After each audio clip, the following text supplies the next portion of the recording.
feel the blood creeping up from the heathens. Got will, got fight, got pride. Hey, welcome back to Fat Kid Garage. In today's episode, we're going to get back onto the 90 Mustang and we're going to do a disc brake conversion onto the rear.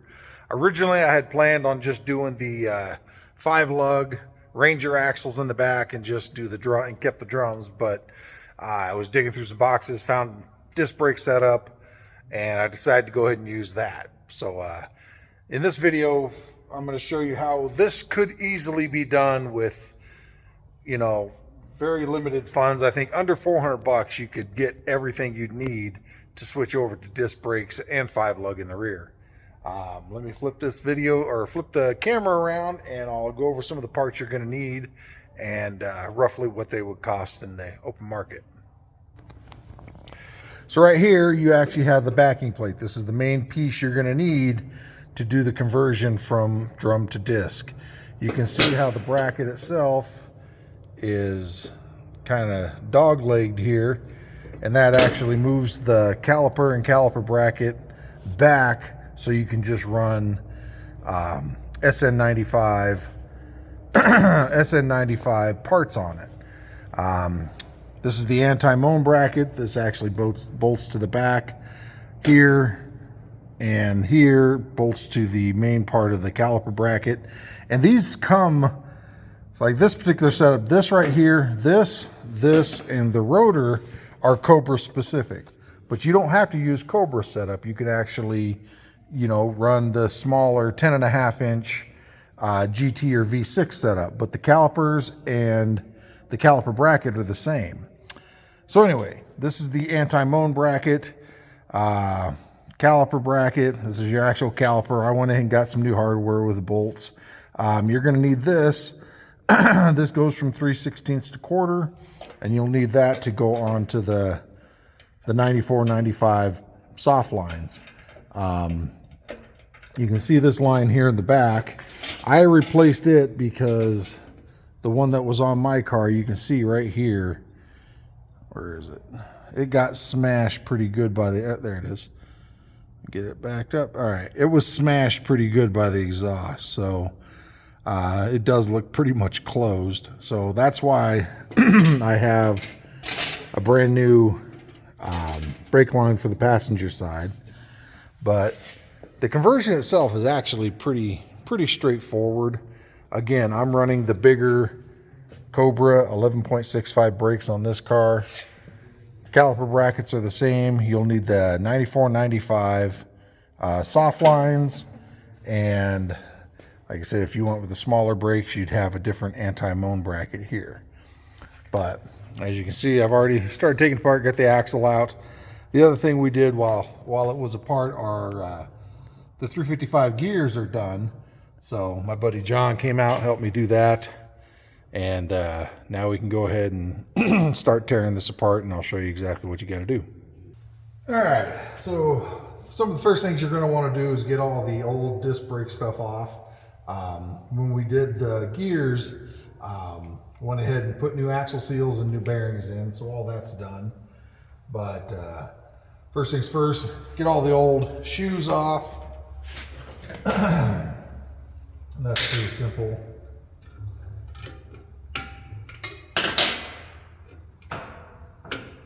Push in, give that a twist. And I won't be reusing any of this stuff. You can keep it if you want, but what are the odds you're going to go back to drum brakes, right?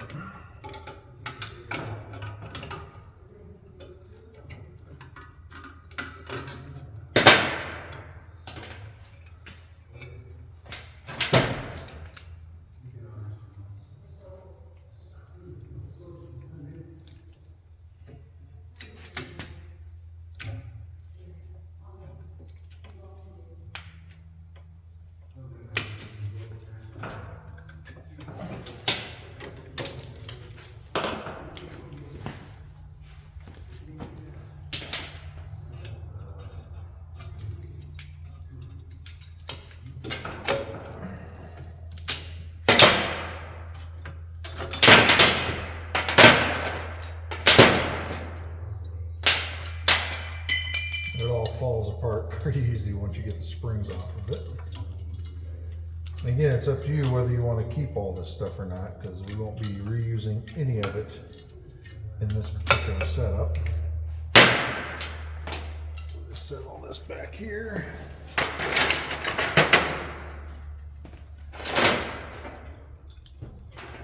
Everything looked fairly new on this brake setup, so it must have been gone through at some point or another.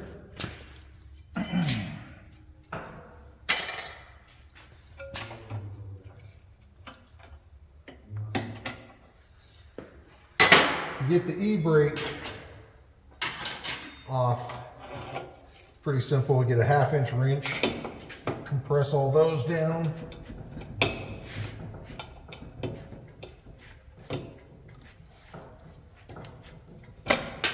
And that should pull right out. All right, next is the back brake. I've already taken out the brake line. As you saw, it was sitting over there. So we got 4 bolts.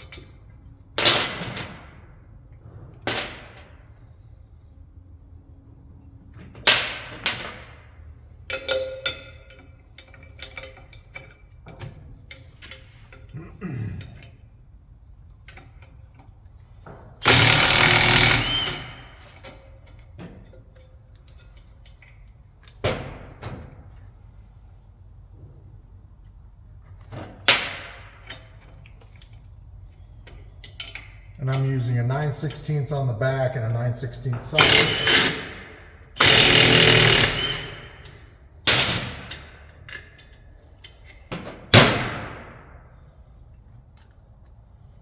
You will need to keep these bolts.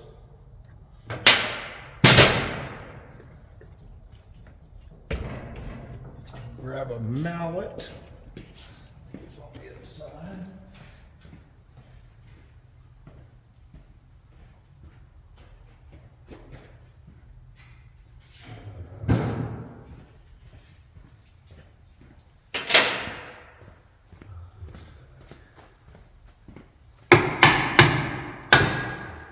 That pops off just like that.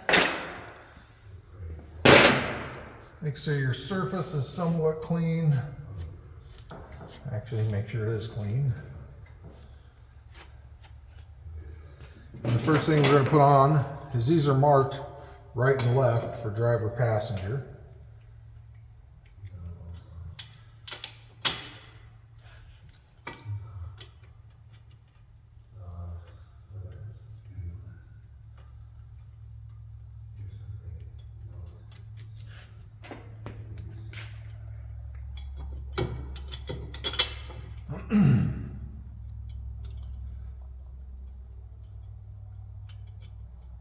I didn't have the dust shield for this setup here. I don't really think you need it, but if you do have it, you might as well use it. I did not. And like I said, aside from the backing plate here, everything else was sourced at a junkyard. Tighten these back up.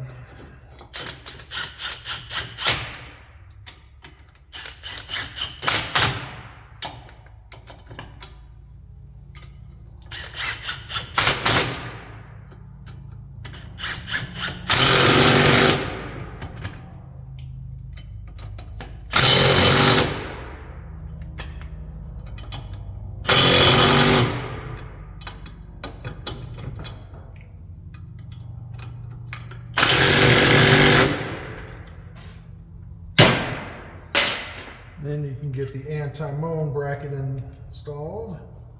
It's pretty simple. Loop that around.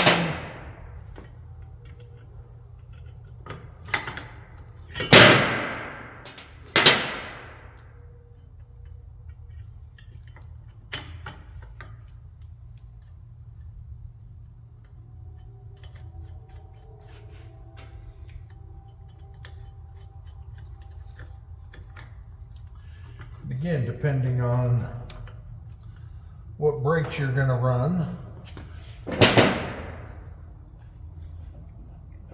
Just to kind of hold it and line it up.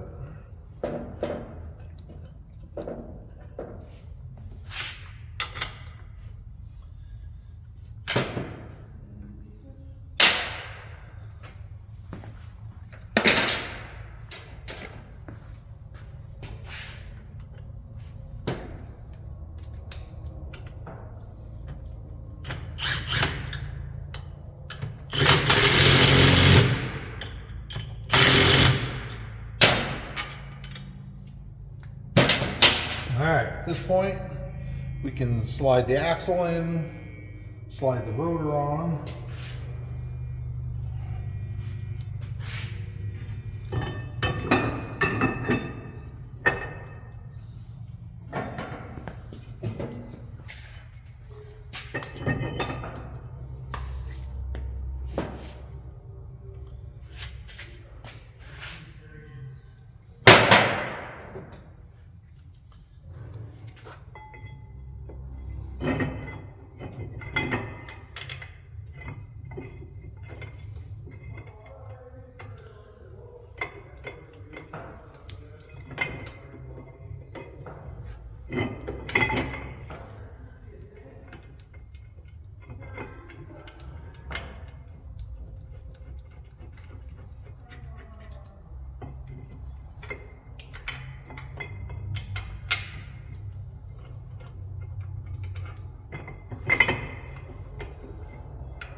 Lined up.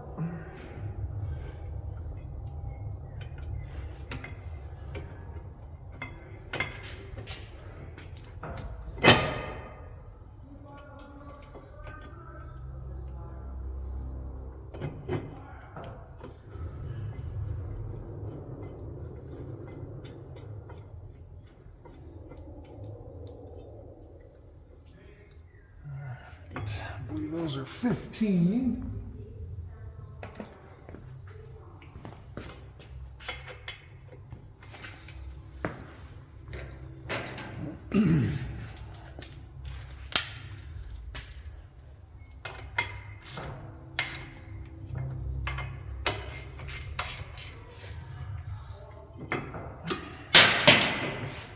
I don't have my C-clip in there to hold the axle where it needs to hold it, but you guys can kind of get the idea of what's going on.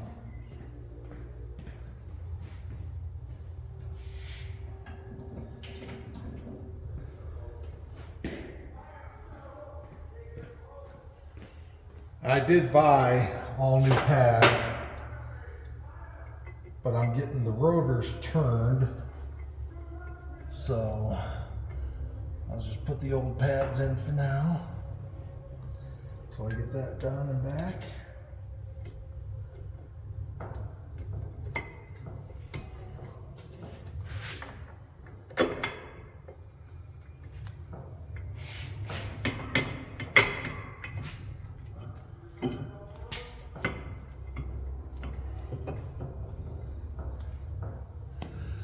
Got your caliper bracket. Make sure that you wind in. You may have to use a tool like this, but if your piston on your caliper's out, you just basically twist that clockwise so it goes into where you need it.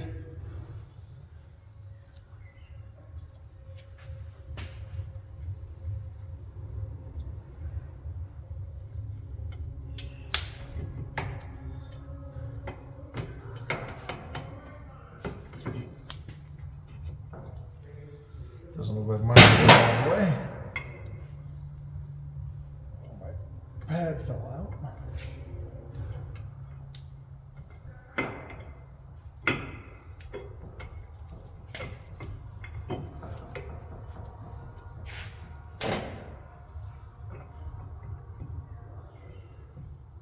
Yeah. Looks like it needs to go in just a little more, so let me go over here and do that.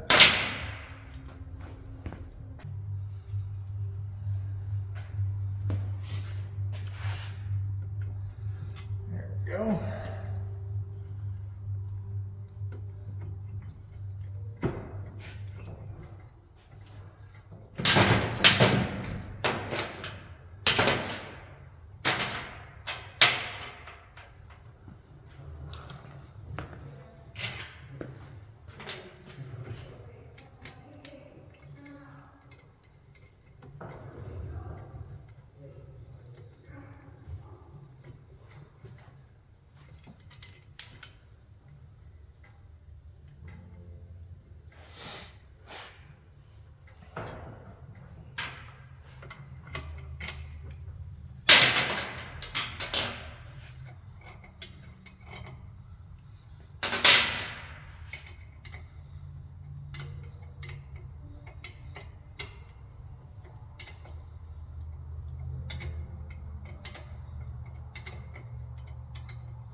I will probably blow all this apart to paint them up nice once I get the the rotors turned and all that back.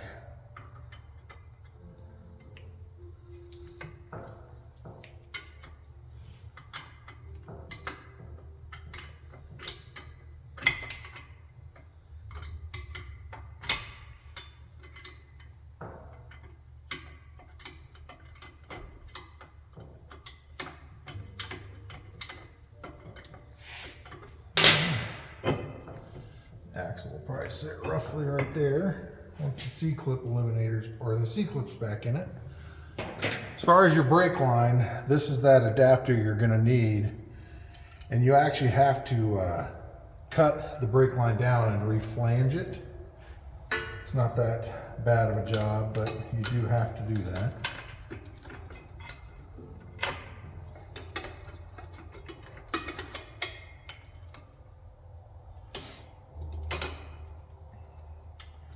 Kind of show you where you have to cut that down. The banjo bolt back in it.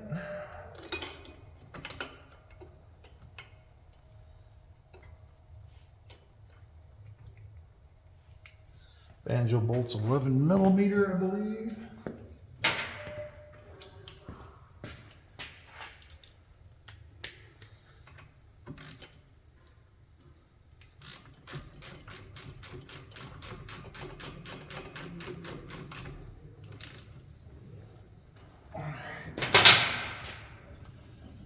There you have it. So all in all, it's a pretty easy conversion to do.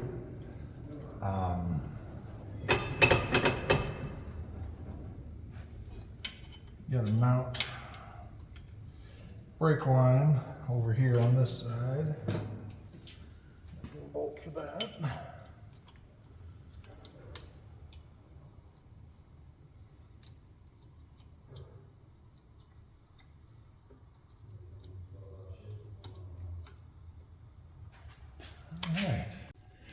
There you go. Got the new brake line back here, banjo bolt, caliper bracket, rotor, and then I'm going to lift the car up and kind of show you where you have to cut that line to get that mounted right. Let's go ahead and get the car lifted up. So as you can see, the original line ties into right here,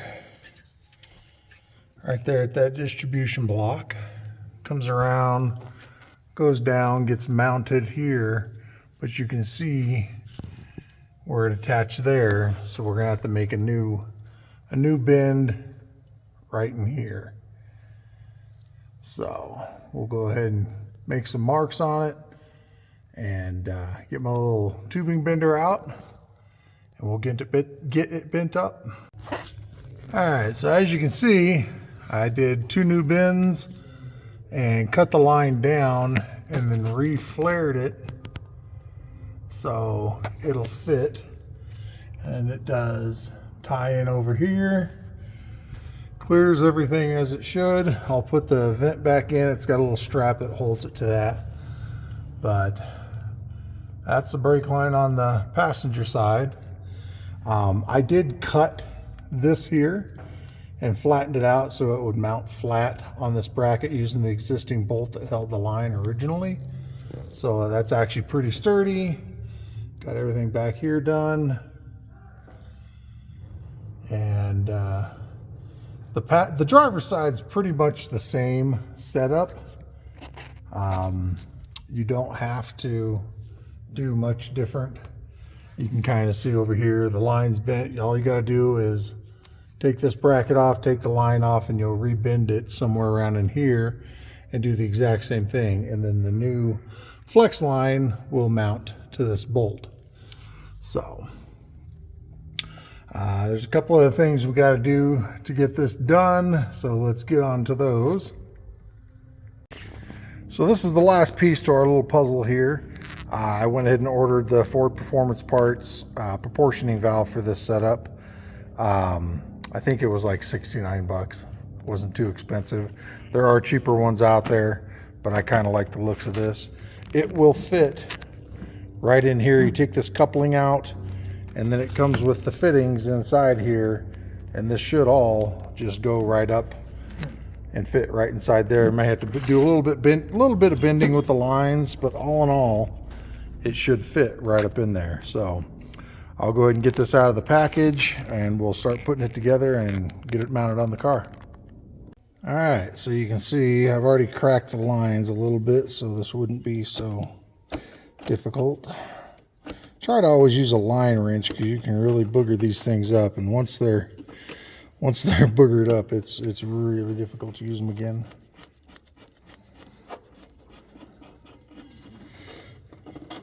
Take that out. You should be able to slide this in.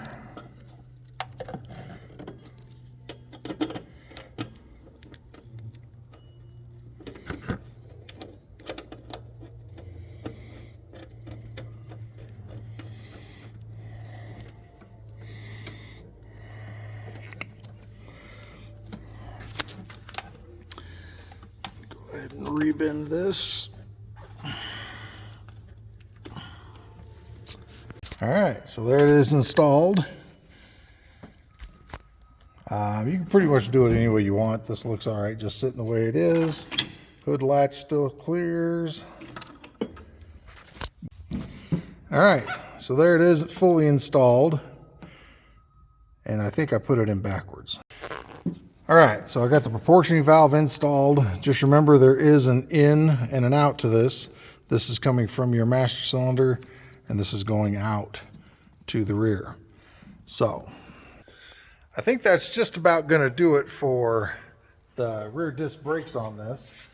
Go ahead and get the gears and everything lined back up. I gotta get the C-clip the C-clips back in for the axles, and then get the rear end full of fluid. But hopefully soon, I think after this little adventure right here, we should be able to go for a ride. So I am pretty excited about that. Go ahead and take a look at this again. You can see the brake line's done, soft line's done, everything is in there and done. I can't remember what e-brake cables I need to use to run with these brakes, but I got to figure that out. I'll put it in probably a future video. But yeah, I got to figure out which e-brake, because I do like having my e-brake. Plus, it's always handy to have when you're out doing fun stuff. But I'll go ahead and give you a little update on some of the other cars here. I did set the engine inside the Fairmont just to get it off the floor. Go ahead and spin you guys around it, move to a different part of the shop. But that's the 3-valve that I'll be using inside the Fairmont once it's all said and done. Fits in there nicely. One reason I set it in here, it is going to come back out, was to see if I'm going to have to run a Hydro Boost. And I definitely will, because it would not clear the factory brake booster. So, but I think that's going to look really cool in there. Again, it's just set in there for temporary. Got even a strap holding it back so it doesn't fall forward. Another Mustang that's in the shop right now. This is actually my old Cobra that I sold to a guy in Loveland, and he wanted to do a Holley Terminator on it. So he wants to get rid of it so he can have the self-tuning ability of it. I believe he wants to turn up the boost. So it is, I think there's a cam, pretty mild build, does have a turbo on it. Really nice car. He did the wheels and tires, but pretty much other than that, it's the way I sold it to him. So that one will be another future project. So hopefully you guys are enjoying what I got going on here at Fat Kid Garage. I am trying to be better at doing more videos. Having a full-time job and everything like that kind of makes things difficult sometimes. A lot of you guys can understand that, especially getting to work on your cars and other people's cars. But I'll try to keep putting out as much content as I can, and hope you guys stay tuned to it. I'm out.